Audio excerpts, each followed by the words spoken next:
സ്വർണ്ണക്കൊള്ളയുമായി ബന്ധപ്പെട്ട പിടിയിലായ ഉണ്ണികൃഷ്ണൻ പോറ്റിയുടെ ഭൂമി ഇടപാടുകളിൽ പ്രത്യേക അന്വേഷണ സംഘം കൂടുതൽ അന്വേഷണം നടത്താൻ ഒരുങ്ങുകയാണ്. ഭൂമി ഇടപാടിന്റെ രേഖകൾ ബംഗളൂരുവിലെ ഫ്ളാറ്റിൽ നിന്ന് പിടിച്ചെടുത്തു എന്നതാണ് ഏറ്റവും ഒടുവിലത്തെ വിവരം.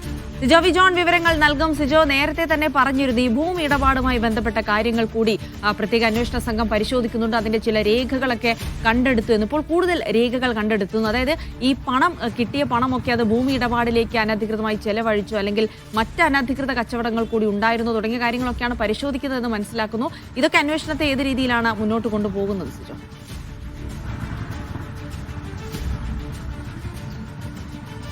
ഈ ശബരിമല സ്വർണ്ണക്കൊള്ളയുമായി ബന്ധപ്പെട്ട് ഉണ്ണികൃഷ്ണൻ പോറ്റിയുടെ ബംഗളൂരുവിലെ ഫ്ളാറ്റിൽ ഇന്നലെ 12 മണിക്കൂറാണ് അന്വേഷണ സംഘം പരിശോധന നടത്തിയിരുന്നത്. ഈ പരിശോധനയിലാണ് നിർണായകമായ പല രേഖകളും ലഭിച്ചിരിക്കുന്നത്. ഇതിന്റെ സാമ്പത്തിക ഇടപാടുകൾ സംബന്ധിച്ച രേഖയുണ്ട്, റിയൽ എസ്റ്റേറ്റ് റിലേറ്റഡ് ആയിട്ടുള്ള രേഖകളുണ്ട്, ഇയാൾ വസ്തുവകകൾ വാങ്ങിയതിന്റെ രേഖകളുണ്ട്. ഇതെല്ലാം വിശദമായി അന്വേഷണ സംഘം പരിശോധിച്ച് വരികയാണ്. ഈ എങ്ങനെയാണ് ഇത്രയധികം സ്വത്ത് ഇയാൾ ഉണ്ടാക്കിയെന്നുള്ള സംബന്ധിച്ച കാര്യങ്ങളാണ് പരിശോധിക്കുന്നത്. ഇയാൾ സാമ്പത്തിക സ്രോതസ്സിനെ കുറിച്ച് കൂടുതൽ അന്വേഷണം നടത്തുന്നുവെന്നാണ് SIT വ്യക്തമാക്കുകയും ചെയ്യുന്നത്.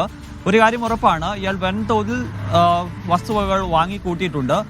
ഇതെങ്ങനെ എന്ന് കണ്ടെത്തേണ്ടതുണ്ട്. ഈ ശബരിമലയിൽ എത്തുന്നതിന് മുമ്പ് ശ്രീരാംപുരയിൽ ഒരു ക്ഷേത്രത്തിൽ ജോലി ചെയ്യുകയായിരുന്നു ഇയാൾ. അതിനുശേഷമാണ് ശബരിമലയിലേക്ക് വരുന്നത്. ശബരിമലയിൽ വന്നതിന് ശേഷമാണ് വൻതോതിൽ സാമ്പത്തിക നേട്ടമുണ്ടാക്കിയിരിക്കുന്നത്. അതിന്റെ ഒരു സ്രോതസ് കണ്ടെത്താനുള്ള ശ്രമത്തിൽ തന്നെയാണ് അന്വേഷണ സംഘം ഇപ്പോൾ നീങ്ങുകയും ചെയ്യുന്നത്.